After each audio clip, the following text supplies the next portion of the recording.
tous les acteurs doivent s'engager dans la transition bas carbone, et notamment les ménages. Mais pour ça, il faut qu'ils aient accès à des solutions. Pour les ménages, quand on parle de solutions, ça va être par exemple des alternatives à la voiture thermique ou la possibilité d'isoler leur logement.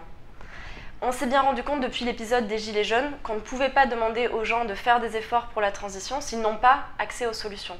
Et c'est une question d'autant plus importante pour les ménages modestes et les ménages des classes moyennes.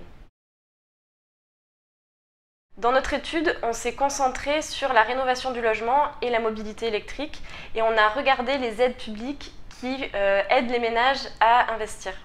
Donc, depuis une quinzaine d'années, ces aides ont beaucoup augmenté. Le montant maximal qu'un ménage peut avoir pour l'achat d'une voiture électrique et d'une borne de recharge et la rénovation performante de son logement est passé d'environ 20 000 € en 2008 à environ 50 000 € en 2023. Et ces aides sont devenues de plus en plus ciblées vers les ménages modestes et les classes moyennes. Aujourd'hui, pour une même situation, la rénovation d'un logement donné et l'achat d'un véhicule électrique, les ménages modestes peuvent avoir des aides 2 fois plus élevées que les ménages aisés. Alors malgré ces aides, malgré leur augmentation, le reste à charge, c'est-à-dire le montant de l'investissement moins les aides, se compte encore en dizaines de milliers d'euros, ce qui correspond à des années de revenus des ménages des classes moyennes. Pour la rénovation, par exemple, il existe des solutions pour financer ce reste à charge, et notamment l'éco-prêt à taux zéro. Mais le déploiement de ce prêt se heurte à la capacité d'endettement des ménages modestes et des classes moyennes.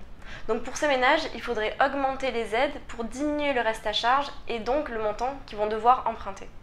Pour la mobilité, on a un peu la même conclusion. Avec les aides actuelles, les ménages modestes et des classes moyennes ne sont pas en capacité d'investir dans une voiture électrique. Et la question de l'accessibilité de la transition ne s'arrête pas à la capacité économique des ménages à faire des investissements.